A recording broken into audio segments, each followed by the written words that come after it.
Okay, so it's not quite back to school, but I got to tell you, heading into year 5 of covering the Patriots, training camp and the days leading up to it, you might as well start seeing those commercials on TV, notebooks, pens, backpacks, because everyone's coming back and everyone's asking the same thing. Oh, how was your summer? Oh, how do you think the team will be? Where'd you go? What'd you do? We've covered on this podcast what I've done, and we're not doing any more of that. This is going to be full Patriots full time.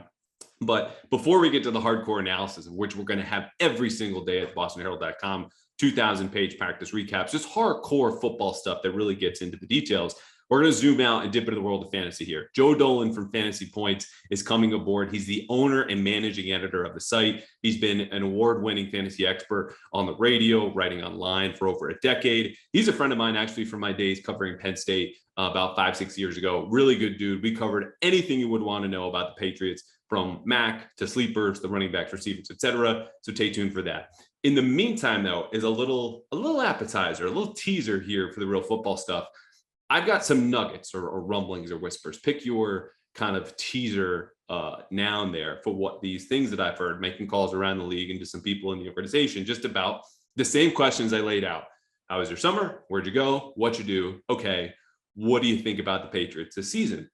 So these whispers, I'm going to kind of rank here in terms of things that I can tell you the team is most excited about heading into the season. It doesn't mean that these are going to happen. This doesn't mean I agree with them. It's just things I've heard from multiple people that keep coming up in kind of a positive way. Because look, you can ask any Jaguar fan, there's got to be a time on the calendar where they need to feel some sense of joy. Okay. So even if you're in the camp that the Patriots going 8-9 or 7-10, there's still a possibility here at training camp that the Patriots run the table, get the 1 seed. It's improbable, but everything's out there. So pick and choose what you like, but I will tell you without a doubt, the one thing that came up with every single person I talked to around the league and within the team, they're most excited about Mac Jones. This shouldn't be a surprise to you if you've been listening or reading anything over the past 5 months. The same words I heard have come up before. Ownership of the playbook in the locker room. I would not be surprised whatsoever. In fact, I might even expect him to be a captain this year. His body is different. The arm is stronger. We'll see how this translates. Everyone's talked to year 2 leap that I think the expectations have almost gotten too high for this kid, where no, he should not be a sleeper MVP candidate, considering he's still outside the top 10 of quarterbacks in the league. But the Patriots are very, very excited for him. Secondarily, the depth on this team has them feeling cautiously optimistic. When I talk about depth, it's not so much that, you look at what happened in the division and Von Miller goes to Buffalo and Tyreek Hill's in Miami and Tron Armstead follows him to the Dolphins. It's that they feel football is kind of a weak link system, and that you're only as good, as we hear this all the time with offensive lines, as your weakest link. And so their approach is, as opposed to diving and pouring all this money into 1 or 2 players who are really, of course, going to elevate the offense. That's how good Tyreek Hill is. It's how good Tron Armstead is. They're going to spread their wealth and the strength of this roster out across the offense and the defense and just say, our weakest link is going to be better than yours. And they will be able to survive injuries better than you will, particularly if one of your stars gets hurt. Now, this is an argument in the school of thought within T-building that goes back decades. For the Patriots, it worked out, of course, because Tom Brady could largely paper over their weakest link. But I'll tell you, specifically at the weapons group, they feel they have a much better depth there of pass catchers for Mac Jones to throw to, with Nelson Aguilar and Jonathan Smith likely bouncing back. Of course, Devontae Parker's now here. They feel good about their options, where there's a plan B offensively. And defensively, again, taking a step down to the excitement step ladder, they're excited about the depth potentially with the young players. Christian Barmore, Ronnie Perkins, Cameron McGrone, Jack Jones. They're aware, as you probably will guess at home, not all of these guys are going to hit.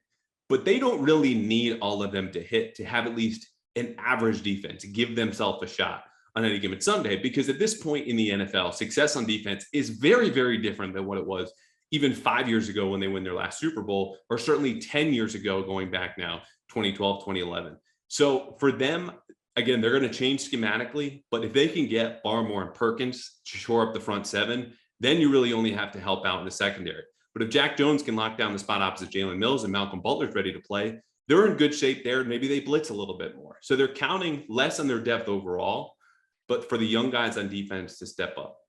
Lastly, back to the offense.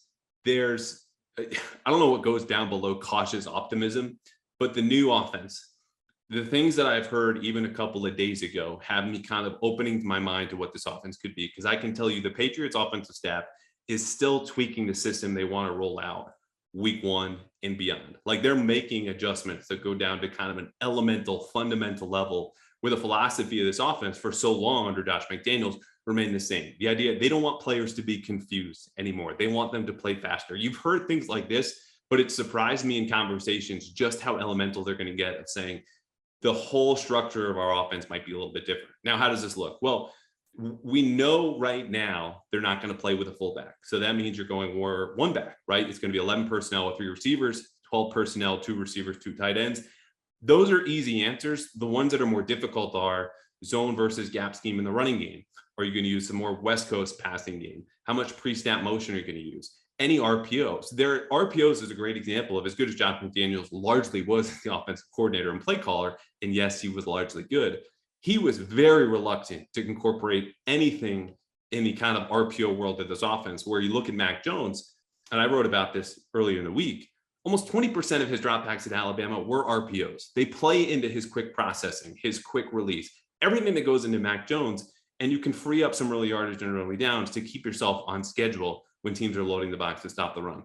All of those things are on the table, and that's something we don't hear where everyone's going, oh, it's the same structure. I think certainly the pass concepts will stay similar, but you're going to have fewer option routes, fewer reads, where receivers are going sometimes 4 to 6 reads a play before they even touch the ball, 3 or 4 before the snap, 2 or 3 after the snap, before they can really get going. A lot of that's been dumbed down, not only dumbed down, but they're pivoting maybe philosophically. So the first 4 practices of training camp, I like to remind everyone, they're not padded. They're not going to be particularly interesting. But if you watch very carefully and start to notice patterns like we saw in spring, which is only open to the media with the outside zone running plays, you'll start to see this is how they're shifting. Because I'm telling you, they're not done rewriting this offense. And it feels a little late to me, as you might be thinking at home, but I think it's worth going all in, because look, I would not have picked Joe Judge and Matt Patricia to effectively replace Josh McDaniels. And that's where we're at now. But if you're going to make that decision to go with 2 inexperienced offensive coaches, Joe Judge, great, played quarterback in college. He's never coached offense in his entire coaching career. You have to let them take ownership of the offense as much as a Mac Jones, because if they're going to be teaching it, they better feel comfortable with the concepts, with the terminology, with whatever the direction is. You know, it's just like if you're handing a substitute teacher, you know, a syllabus and saying, hey, just do this for the day. That's easy enough if it's just popping in a video or we're going to read a certain chapter. But if they need to be in there for a week or a month, they've got to be able to have some say that they can teach that material much better. It's the same thing here, except for there's a lot more at stake than a month of social studies or science there with these new offensive coordinators. So I think even if you think it's a bad idea, you've got to go all in to give this stuff a chance, because any sort of half measure is just going to doom you. And you can't go outside the offense and try something a little bit, because then you're not really good at anything. Go all in on something new or all in on something old. Of course, it will be a mix, but I think they're going to let Joe Judge and Matt Patricia make all of those decisions and see where we end up, which could be a disaster. I'm absolutely not ruling it out. I've just gotten to the point of all the conversation, how poisonous it's been. And that's largely been fair, of just saying, I'm going to put my hands up and let's see what they do, because they deserve a clean slate. All right. Those are all the nuggets, the rumblings and whispers I've got for you. Joe Dolan fantasy points coming up right now. Joe Dolan, fantasy points. Handsome man, Pennsylvania friend, now living in South Carolina. It's good to have you, buddy. We are concluding a home and home here, as I jumped in your podcast a couple of weeks ago. Of course, the topic was fantasy. I dabble in fantasy. This is why we bring you in. Part of me just wants to lay out like I'm the vet in preseason and let you do all the work and prove your worth here. But I think we'll have more fun if we're on the field together. So how are you doing, man? Are you ready for camp?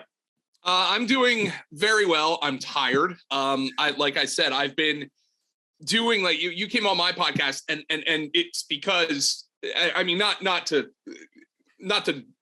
diminish the work you did, because I got a lot of great feedback on the podcast you did, Callahan, but I'm doing a podcast on all 32 NFL teams. I have recorded, at this point, as we're talking today, I just finished the Bills. We went in reverse alphabetical order. I have only the Falcons, the Cardinals, and the Browns to go, and the Browns for obvious reasons. I think at some point I'm just going to have to bite the bullet on that one and just record it, and whatever happens, happens. But it was great having you on. The last time you kind of carried me through the last podcast, because I had COVID at the time, and I think I've recovered, still have just a little teensy bit still going there in the throat, but overall having a good time getting to talk all these NFL teams. I've got all kinds of good stuff about all of them. And now hopefully, you were the star of the Patriots fantasy podcast. So it's going to be a fun back and forth here. Okay, so you owe me one. That's what I'm hearing now. So I can lay out, be the Devin McCourty, Matthew Junon. I might not even put the proverbial pads on somewhere in the podcast. I will take it easy and you can take it from here. First, very glad to hear you're almost over COVID. I didn't need to push through that just to have you on. I am. I feel fine. I mean, yeah. I was able to, it's such a weird virus, man. Like I lost my taste, tested negative, got my taste back, tested positive. I was able to exercise the whole time. It's just a weird ass virus. It's so bizarre. I do like, though, even more that I'm going to get the punch drunk Joe Dolan here Friday afternoon. You're almost done with all the pods. I feel like this is more fun. It's like we've already had a beer and you're just a little bit looser, and we'll see what comes out. But I want to start with something simple and fun. You are obviously canvassing the whole league, and we're going down every single depth chart, start quarterbacks down to the fourth string, tight ends. The Patriots player you are drafting and targeting the most, for whatever reason, is blank. Okay, so the reason is you. And isn't that a Hoobastank song? Yes, it is. Congrats on the first ever Hoobastank, hopefully the last Hoobastank reference ever on this podcast. I remember when that song was out, I was like, this might be the worst song I've ever heard, by the way. Yeah. The reason is you, though, Hoobastank over there. I am drafting Rhamondre Stevenson more than any other Patriot right now, based on cost, potential upside. And under Bill Belichick, and I'm sure all Patriot fans know this, you certainly know this, the running backs have always been kind of hard to figure out. You've always got the three-headed monster going on. But the thing about the Patriots backfield is one piece of advice that a lot of people would say, and I always get it when I tweet about a Patriots running back or whatever. Oh, I'm just ignoring the Patriots backfield for fantasy. Bad idea. Because very often there is a league winner in the Patriots backfield. What was it? 4 or 5 years ago, LeGarrette Blount scored 18 touchdowns. Yep. Last year, Damien Harris had 15 touchdowns. The Patriots constantly churn out league winners in the backfield, and they're never expensive because nobody ever knows how to break down the Patriots backfield. And even still, Damien Harris, coming off the season in which he scored 1 million touchdowns last year, he's a 7th round pick this year because nobody knows what to do with him. But you have convinced me that Rhamondre Stevenson, and I thought Rhamondre Stevenson showed last year, just watching him, that he had more juice than I thought he did when he was in college. And, he's cheaper than Damien Harris. You expect Damien Harris is probably, not certainly, going to regress in the touchdown department. And the calorie-rich touches for fantasy beyond touchdowns are targets. Our guy Scott Barrett at fantasypoints.com has found out that in PPR leagues, a target, not a catch, a target is worth 2.5 times as much as a carry for fantasy football. And you think, and now this is where I want you to step in. With James White going on the pup, rookie running backs often have to wait their turn under Bill Belichick. I don't know how much of that had to do with Brady, by the way. But under Bill Belichick, rookie running backs often have to wait their turn. You think Rhamondre Stevenson's got a good shot to eventually take over this backfield? Yeah, a couple of things on that. One, on James White, I did a radio hit this morning. They're asking the same question. I think it's a fair one because James White has just been a fixture here since 2015 when he really got to take over, especially the third down role. Walking with a small limp, according to Mike Reese of ESPN, who got to see him in person. Well, I wish I wasn't on vacation. That's bad on the eve of training camp, and I don't think we really have to expound upon that. Honestly, I feel the same way about Stevenson for people who have been listening to this podcast because I've gone over the same things. He broke tackles at a higher rate than Damien Harris did last year. That was year 3 for Damien Harris in the NFL. Stevenson, rookie. This is a player who former Patriots scout and Senior Bowl executive Jim Nagy pegged as he's going to be a star, even though he's a 4th-round kid at Oklahoma who fell for some off-field stuff. So I like Stevenson a lot. It's the natural talent. It's the opportunity potentially with James White and a guy who said and told everyone in minicamp, I worked on being a third down back this offseason. And if he was told to do that by the coaches, which I'm certainly sure he was told something, that indicates to me they don't have a lot of belief in James White being able to come around, even though obviously he's going to get a shot as long as the summer goes. Yeah, and obviously they have the 2 rookies as well. As in one of my dynasty leagues where I have James White, I drafted Pierre Strong, and it wasn't just like as an insurance for James White. It's just, even if James White plays this year, he's on a 1-year deal. Mm-hmm. It's just like what Kevin Falk became Shane Vereen. Shane Vereen became James White, and is James White going to become Pierre Strong at some point? And I don't know if it's that year, but also Damien Harris is in a contract year. They drafted Kevin Harris. They drafted Pierre Strong. Maybe Rhamondre Stevenson just comes out this year and takes over that backfield. And, I don't think the cost on Damien Harris is not prohibitive at all. Like, there are certainly going to be times where I might draft him, even though I prefer Rhamondre at cost, where I'm like, all right, well, what if he doesn't score 15 touchdowns, but what if he scores 10? He's going to be valuable for fantasy. But I just think Rhamondre Stevenson, with those hands, the juice that I saw, I missed out on him last year. I didn't have him anywhere just because of the whole rookie running back thing with Patriots. And, maybe he bucked that trend, and maybe we'll see Pierre Strong come out there and do some things too. But I really like Rhamondre Stevenson. It's my favorite Patriot to draft at this point. And I'm glad you brought up Pierre Strong, because this is someone who I've just said he's a rookie. They haven't thrown on pads yet. I don't know what he looks like. He had fumbling issues at South Dakota State. Imagine how that's going to go over in the NFL. But Rhamondre Stevenson also had fumble problems at Oklahoma. He had a fumbling problem in week 1, and we have just been singing his praises the last 5 minutes for what he did largely after week 1. Pierre Strong also has this going for him, not just that Stevenson kind of broke the mold in the rookie running back. The offense has simplified. I've talked about this. We'll talk about this in this podcast. Belichick has called it streamlined. It's bigger than that. They've kind of changed the foundation of the philosophy of what they're going to do. It doesn't mean throw out the whole playbook, but Joe Judge and Matt Patricia are in charge now.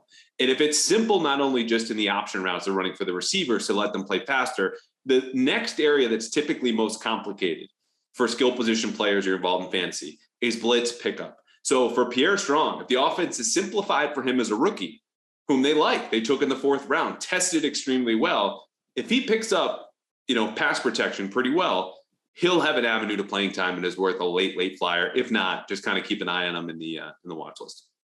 Yeah. And Pierre Strong, I think he's probably more of a dynasty guy. I haven't seen anybody drafting Kevin Harris, but these are 2 players, and the Patriots very often just kind of, they load up on running. They seem to draft one every year. They drafted 2 this year. It's just churn through that position. That's what Bill Belichick does. And that's why I'm excited about Rhamondre Stevenson, because I think it's just stupid to say, oh, well, the Patriots, we never know what's going on with the running back, so I'm not going to draft them. No.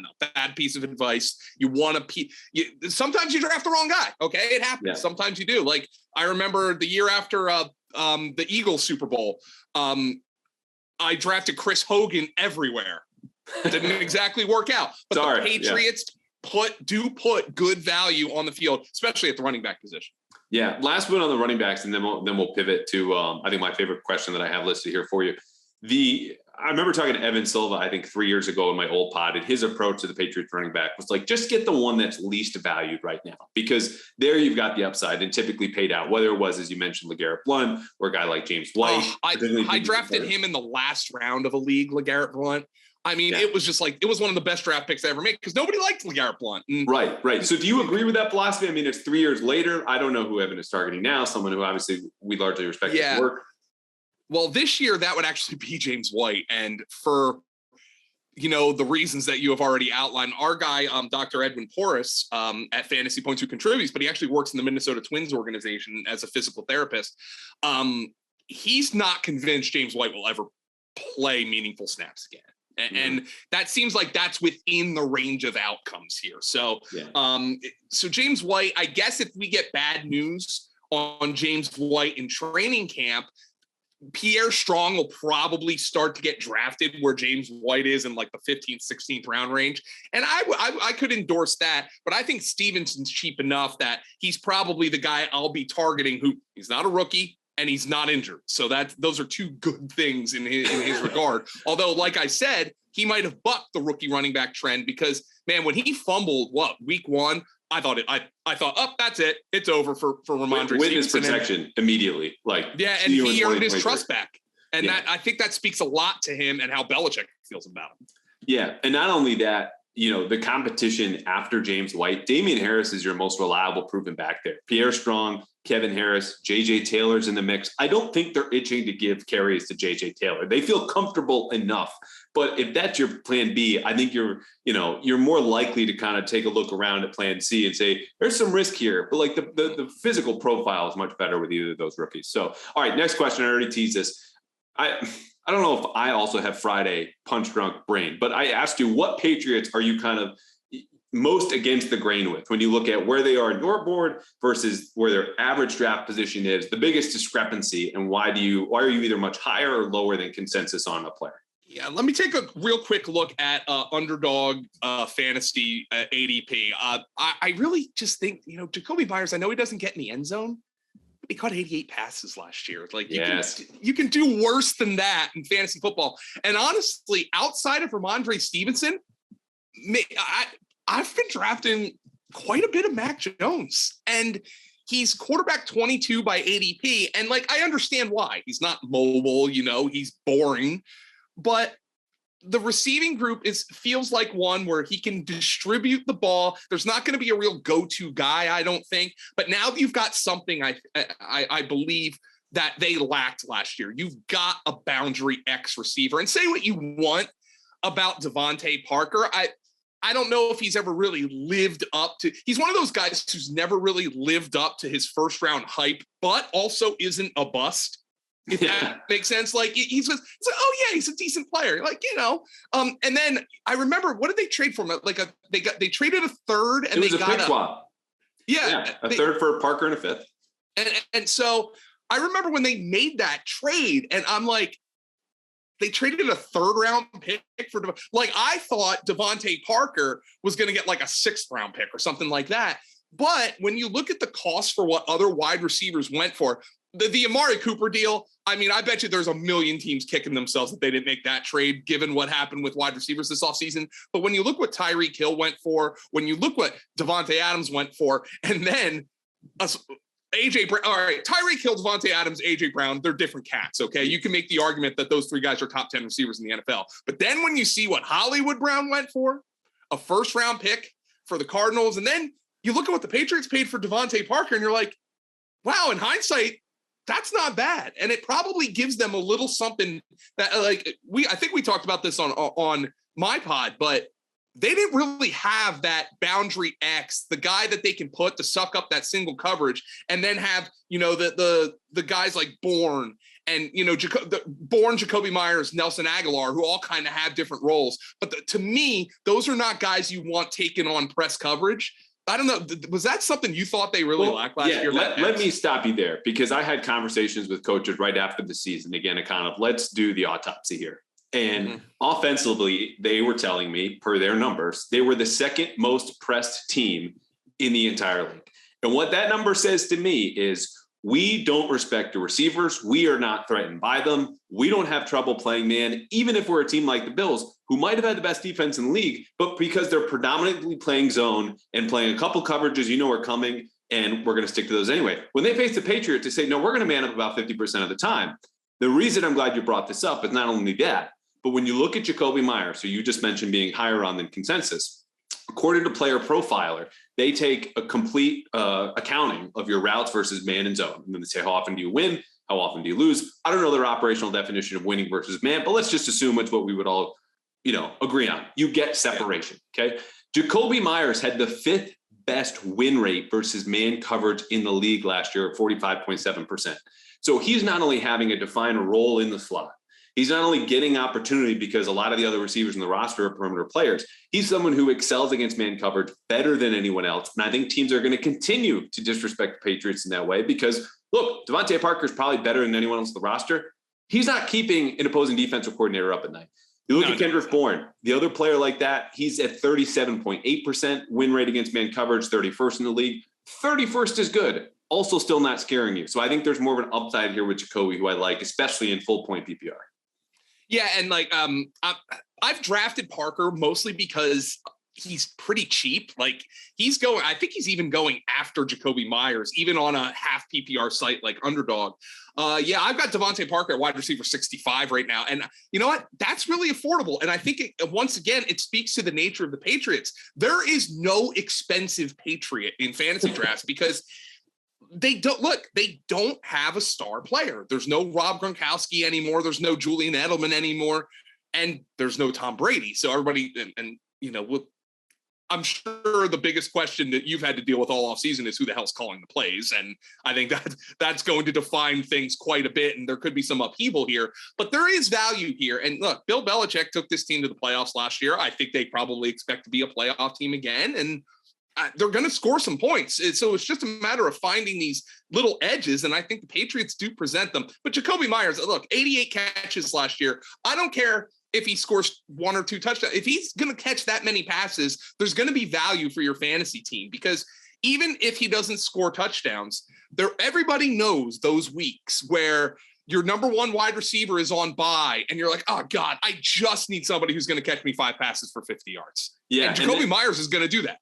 He had 1 game last year with fewer than 4 catches. So if you're playing full point, you're looking at, say 10 yards a pop, 8 points right there, half point PPR, just over 6 points probably. That's fine. You can lock that in. I think you'd be happy for it. This is also a guy people, they don't forget, but they need to be reminded probably every other Sunday when this comes up on the broadcast. He played quarterback for half of his time in college. He went undrafted because he only played receiver for 2 years. This will be his 6th season, not in the NFL, but playing wide receiver, period. Now let's have the Mac conversation, because he was the next guy that you mentioned you're higher on.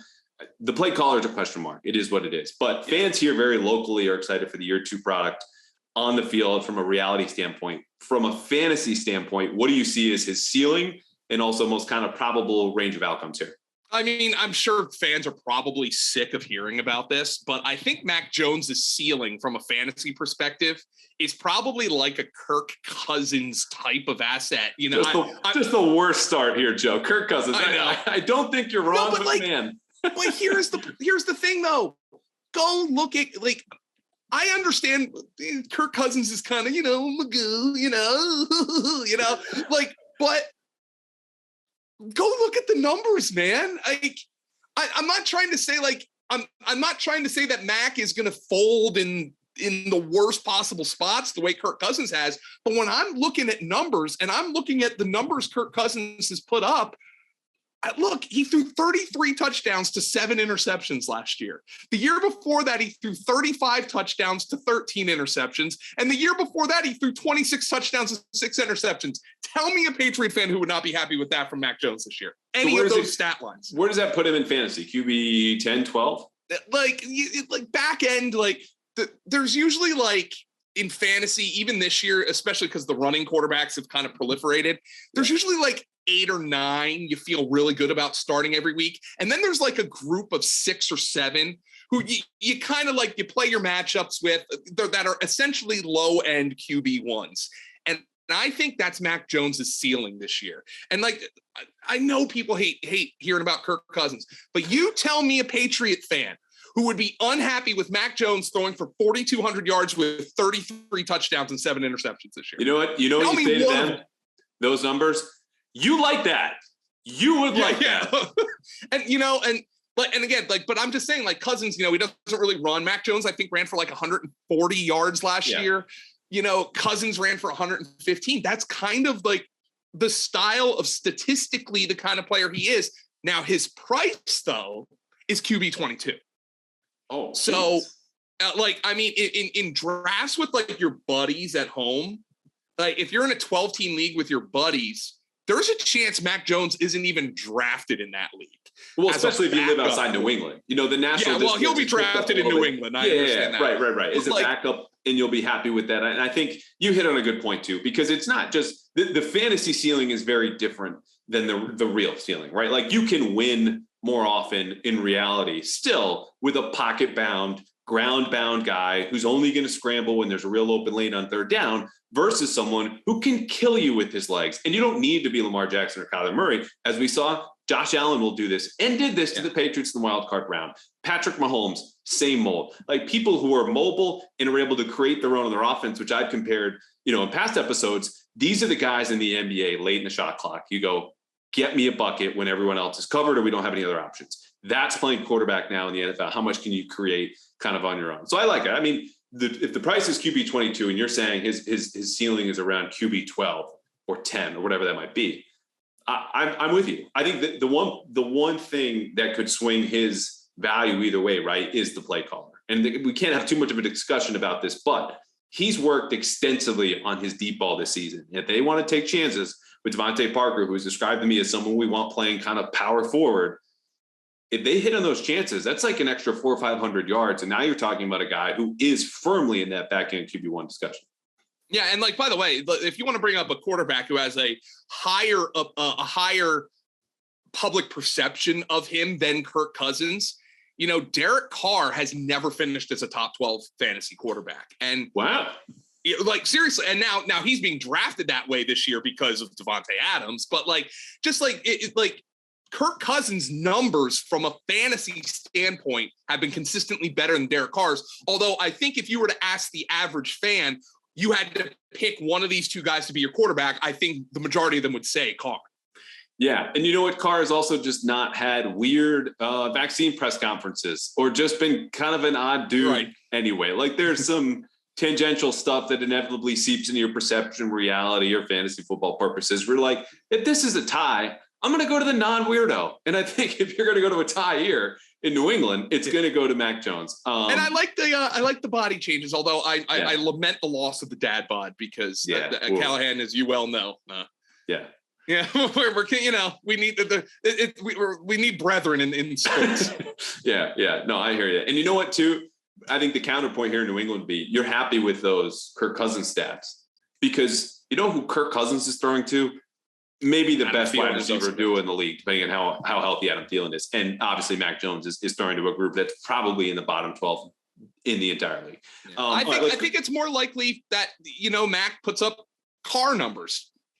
And last year, by the way, Derek Carr, 23 touchdowns, 14 picks, still got the Raiders to the playoffs, you know, and then 27-9 the year before that. And like, those are fine. And at cost for Mac Jones, for a guy who doesn't really run, who doesn't have like that stud receiver. Yeah, I think it's a very fair cost. I actually took him as my second quarterback in a startup dynasty super flex where two quarterbacks can start. Right. And my first quarterback's Patrick Mahomes, but I was like, you know what? I just need a young quarterback who's going to give me that solid floor. And I think Mac Jones statistically is going to do that. I'm not sitting here and telling you that the guy can't win a Super Bowl. That's not, you know, I don't know. We haven't seen him in those spots that I think Kirk Cousins detractors have seen him fail in one too many times. Right. I'm not going to hold it against Mac Jones what happened when you run into the buzzsaw that is Josh Allen. Like I'm not going to judge him for that. But no, I'm just talking from a strict fantasy standpoint. That's where I see it.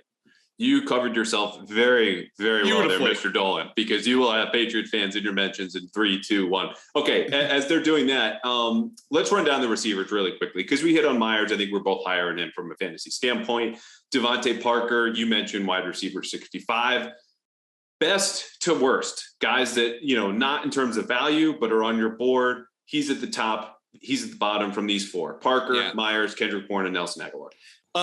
Pretty easy for me. Myers, Parker, Bourne, Aguilar. I know you talked up Aguilar a little bit on my pod. Another one of those guys,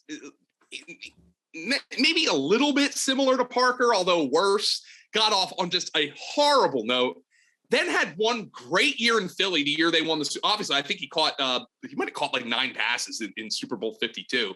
Then he had the terrible final year in Philly where he dropped everything. Then he goes to the Raiders and reestablishes himself as a great deep ball catcher. And then last year, I think he probably underwhelmed a little bit with the Patriots. But definitely. Maybe if they're stretching the field a little bit more this year, he gets that opportunity. Or does Tyquan Thornton get those opportunities? Tyquan Thornton might be like the least talked about second round wide receiver I can remember in fantasy football. Like nobody's talking about him. And I understand because the depth chart is it almost resembles the running back depth chart in a way. Like you're not really sure who the top guy is, but you know, there's names there. But now he's, we'll see about Thornton, but Aguilar is just like, he's too boomer bust for me for really to rely on a week-to-week fantasy basis. Yeah. Okay. So I want to talk about Kendrick Bourne for a second because, I think the way I put it in your pod too, and you've encapsulated that very well. It's just and nobody talks about Kendrick Bourne, by the way. So I love hearing this. Aguilar can win you a week, but he's very much a matchup play, and it's going to be dependent on hitting in a couple long balls, which are inherently, low probability propositions. But if you're playing a defense that gives up the deep ball, they're not going to send Jacoby Myers on a deep post or a fly, or whatever you want to call it, downfield. It's going to be him. And if that hits, great. That's 10 points right there, depending on the league. Kendrick Bourne, I mentioned Player Profiler. Again, and there are a ton of these great stats at your site as well. So you can find a lot of these things are similar at Fantasy Points. He had the second highest rate of fantasy points per target in the league last year. The number one quarterback rating when targeted. Second leading receiver in yards. Tell me why we're not higher on him than Devontae Parker. Very good question. Should we be? And then that's where the back and forth comes in. I just think people. He's never been like a super standout player wherever he's been. I think when he signed with the Patriots, people were like, they gave him what? But I don't know, man. You're starting to convince me. I just feel like Devontae Parker gave them something that they didn't have last year, which is really important for them. But Kendrick Bourne, you presume he's the starting Z receiver? That would be my decision, but over the years, and you can count these up, the decisions I would make and those that are actually made by the Patriots, for better or for worse, they've been stacking up as being very different. So I think from an efficiency standpoint, as I just cited those stats, he is their first or second best receiver, and I'll leave it at that. But from a fantasy standpoint, as you know and have written about, opportunity is such a big part of this. If he's not going to see more targets, because you also have players like Hunter Henry who might siphon off some of those with the running backs, the value's not there. But I think I would put him as a starting Z receiver. Yeah, and look, I'm looking at the numbers now. 925 yards from scrimmage and 5 touchdowns. I as a matter of fact, I'm going to go to my staff Discord right now, and I'm going to post to our staff at Fantasy Points without looking how many yards from scrimmage did Kendrick Bourne have last year. Yeah, and I guarantee you everybody's going to take the under. Yeah. Okay. Are you talking Slack? It's our Discord. Yeah, essentially the same thing.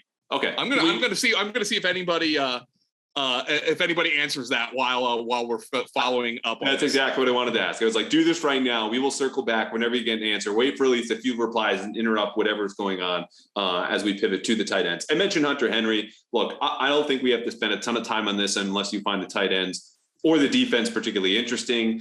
Again, from a fantasy standpoint, I think there's a very low floor for this defense from a fantasy standpoint this year, unless, and this seemingly happens every other year or 2 out of 3, they generate a ton of turnovers. That's the way they're going to have to live in fantasy in reality this year when you just look at the talent front to back and the question marks, at least here in late July, that they have on that defensive depth chart. Oh, you got the Green Goblin, Jalen Mills. Yeah. I know Marcus Jones was a favorite of our guy, Greg Cosell at Fantasy Points. I think he compared him stylistically. He always has to throw the caveat out there, stylistically, to Tyrann Mathieu. Like that kind of slot corner, undersized safety in the ways that he can be used. I will never discount a Bill Belichick's defense ability to outscore expectations. I'll just never do that. I obviously Malcolm Butler's back. I think it's a very interesting group. And then look, I played matchups with my defenses anyway. So yeah, I know I'm being wishy-washy here. Right. But who's the Patriots week 1 opponent, by the way? You've got Miami and Miami. Maybe won't be one of my top. So when I'm drafting a defense, by Pittsburgh the way, week 2. How about that? Okay, so potential a rookie quarterback or Mitchell Trubisky. So when I'm drafting a defense, I'm always looking at the first game, 2 or 3, and I'm building a ranking based on that. I'm never the first guy to draft a defense in my league. I think the end of that practice came after the 2017 season in which the Patriots beat the Jaguars in the AFC Championship game. And then everybody's saying, oh, a lot of people were drafting the Jaguars with like a 10th round pick, and I was never part of that group. No. And then the Jaguars kind of busted as a fantasy defense. Nobody does that anymore. I'm never the first guy to draft a defense, but like Miami-Pittsburgh isn't a bad stretch to open the season, depending on how you feel about Tua and a new coach who's probably a little more equipped to get good stuff out of Tua there. And the running game, which just bullied them in the season finale last year, like close to 200 yards on the ground behind one of the worst offensive line in the league. And now you have a run game expert. Like I'm not particularly high on Tua. There's so much variance in week one where we go in, you can be as certain as you want. You read anything that's written as a recap of week one, what we learned in the NFL. It's just like, we have to wait and see. But for that one game, because of that variance, for me would be a stay away. But again, tip, pass, interception, like that's all it takes to swing a net positive fantasy performance for a defense, or one that you lose because of it. Yeah, I'm just probably not going to be drafting them just based on that week one matchup. And by the way, Miami's run game was atrocious last season, and now it's going to be much better because they revamped the line and the running back room, which were both subpar last year. Tight ends, anything on Hunter Henry, Jonnu Smith, good, bad, and different? Hunter Henry, again, I've been doing a lot of best ball drafts, and in best ball drafts, you want to almost exclusively get a backup tight end. Hunter Henry's coming off the board as tight end 16. Very often, if I don't draft like an early tight end, like a Kelsey or an Andrews type of guy, I'll probably get two of the middle round tight ends, maybe Dawson Knox and Hunter Henry, two like high touchdown type of guys. Yeah. And I'll pair Hunter Henry with him. He's my most drafted number 2 tight end this year. Jonnu Smith's a question more for you. I heard from someone else that he might have been dealing with a personal issue last year. Now, do not quote me on that, but obviously he did not do what the Patriots paid him to do. I wouldn't be surprised if he bounces back a little bit this year, though. During the season or OTAs? Because he had the birth of his daughter, COVID concerns, and skipped OTAs and came to maybe that was it. I mean, like, and I didn't mean to say like he was doing anything like nefarious, just like right. Going on in his life. The timing is key, right? If you're trying to play through an NFL season, I wouldn't be shocked if he bounces back this year. But he's really not getting drafted. Like, and there's no reason to draft on his. Okay, well, let's wrap on this before some fun quick hitters at the end. You can't say the name Rhamondre Stevenson, but sleepers. Anybody on this roster you like? And if not, let's go AFC East. I'm going to borrow from you, and I'm going to say Kendrick Bourne. Well, let's see if I got any answers, by the way. Yeah. Somebody said 900, and I wonder if that's because it's one of those questions where you're not going to be asking it unless the answer is more than you anticipate. But like the first person always ruins this. Like, let's play a guessing game of how low this is. 0. Hey, thanks, pal. It's just no fun for anyone else. I do wonder, like, how do they view Ty Montgomery? Special teamer, core special teamer. He's not. Okay. I think it's 300 all-purpose yards. He hasn't surpassed since 2018. Yeah. So I mean, I know they lost Brandon Bolden. Yeah, which was a core special teamer. I wonder if he's kind of their replacement. But no, I would say Kendrick Bourne because let's just be honest. Nobody's drafting Kendrick Bourne unless it's in the last round or 2 of a best ball draft. Nobody in like your hometown draft is drafting Kendrick Bourne. And even I swim in these numbers, and 925 from scrimmage was more than I thought. And he's discussed too. As we found out, 12, 16 months with him in New England, a pretty honest guy. He said he's being used differently already this season. Like it was odd that they tapped into something in his game that hadn't been discovered in San Francisco with the way Kyle Shanahan, A, just generally is creative, but B, uses Deebo Samuel. And they just never went with Kendrick Bourne. Deebo Samuel, obviously a much better player than Kendrick Bourne, but he breaks tackles at a rate where it pays to get him on jet sweeps, bubbles, different kind of actions where you're directly feeding him the ball. So I like that pick for the reasons I mentioned, but yeah, if you're probably not drafting him unless your house is in the shadow of Gillette Stadium. Let's put it that way. Correct. Yeah. All right, cool. Final quick hitters. You've been in the business a long time. It's evolved immensely from what I can see as someone who kind of just dabbles the last 5-10 years. Just so much information out there. Is there still some old school fantasy advice that is just clinging to life that you hear all the time that you just go, this is not true. Like, nope. That's wrong. Let's move on. Let's get smarter. Let's be better. I think one of the big ones, and this is mostly, I mean, I don't really do it in best ball either. Maybe it's more viable in dynasty. the notion that you have to handcuff a running back has died in recent years. And I don't think there's a ton of people out there doing it, especially coming out of a draft saying, oh, I'm going to draft, but the Patriots are different because there's two guys who are going to play. There's very few period, guys. End of story. The Patriots are different. Yeah. Yes, but like there's very few guys who even have like Dalvin Cook has Alexander Madison. Derrick Henry has, I guess, Hassan Haskins this year. Like there's very few guys who are pure handcuffs anymore. But like I think for a large part, coming out of a draft, it's a waste of a roster spot. Later in the year is when I'll never carry two kick. I've eliminated kickers in the leagues that I commish because nobody has fun picking up a kicker on the waiver wire. Like at least with defenses, you're like, oh, they're going up against a back. Oh, the left tackle's going to be out, and they've got a good edge.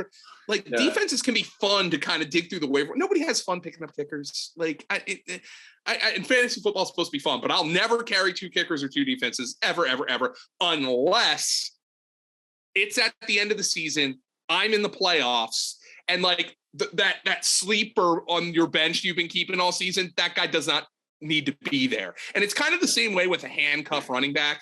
Like, all right, I might draft, let's just say I'm in a deeper league and I'm like, I'm really high on Tyquan Thornton.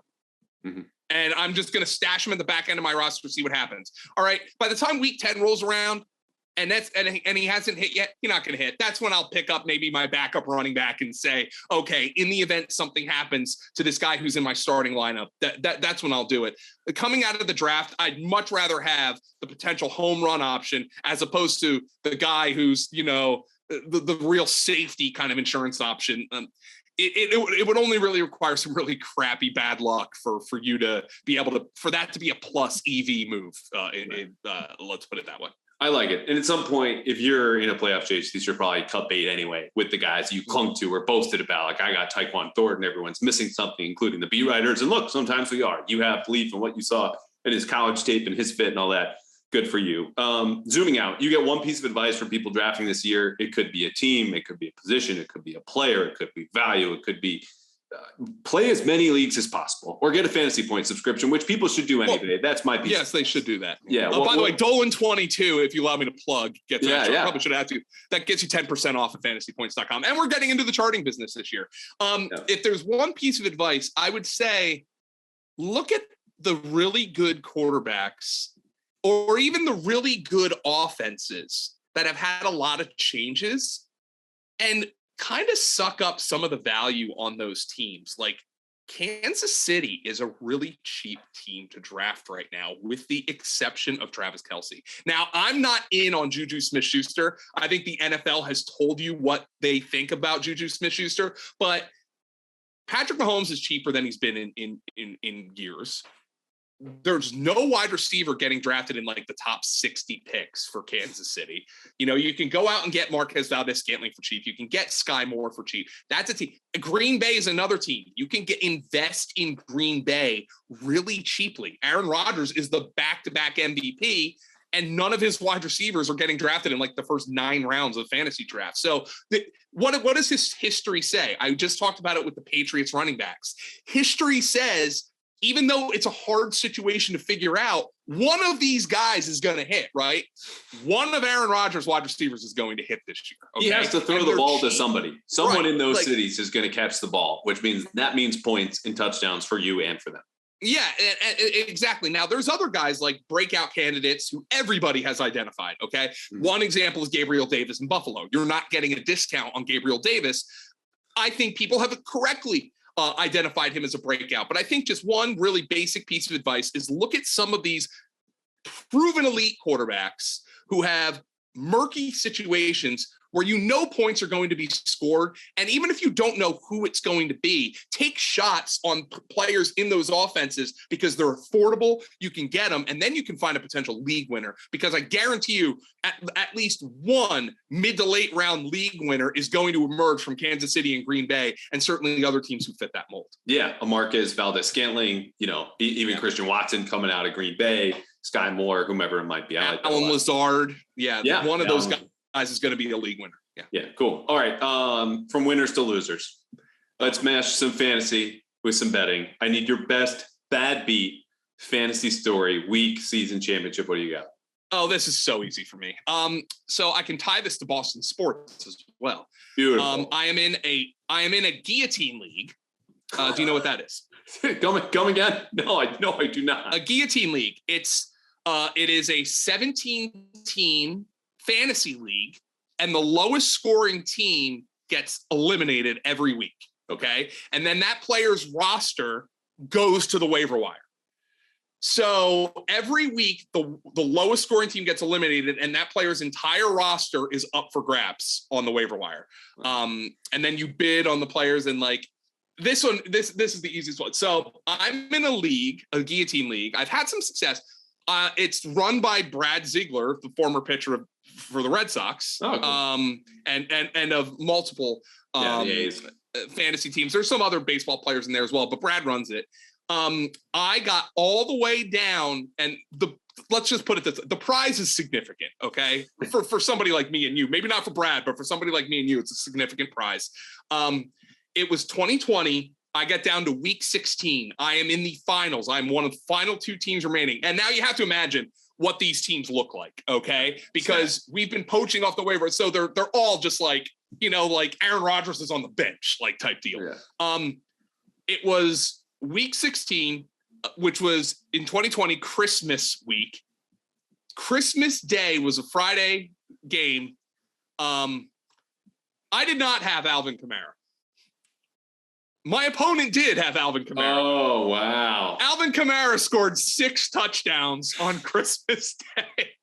And that was before any of the other games kicked off because it was a Friday game. Yeah. So I am sitting there knowing that this significant prize, it took one player on these stacked ass fantasy rosters, and I was dead. I got 6 touchdowns by Alvin Kamara in a guillotine league with a pretty hefty prize on the line. That is it. I was just sitting there like he scored a 40-yard run like on the opening drive, and I'm like, oh. And then I just like, by the end, I was at least laughing. I was like, you gotta be freaking kidding me. Right. That's like hitting the floor for an 8 count in round 1. Like, I got up. Congrats to me. I know it's still over, at that point. Yeah, exactly. When you first said that, I thought the Kamara 6 touchdown game was on Thanksgiving, getting my holidays mixed up. But now that the Friday, man. It was a fantasy final, and nobody is ever going to forget that because, I mean, if you either had Kamara or were going against him, Now, a real bad beat would have been having Kamara and losing. Yeah. But that one was just like an abandon all hope ye who enter here situation for me. I had no chance heading into Sunday in that. So you were laughing. How was the next day? Did you wake up with kind of a Kamara hangover? Don't talk to me. I was just like, what can I do about it? That's just the way it was. Like, I remember he scored 2 touchdowns in the first quarter, and I was like, I was pissed. Then he scored another one before halftime, and I'm like, I was livid. And then he comes out and scores 3 in the second half, and by that point, you're well past the anger. You're into the bottom of the bottle is what you're into. Yeah, exactly. Yeah. And it was Christmas Day, so obviously I was able to tie one on there. Yeah. Second place prize. Did you go home with something?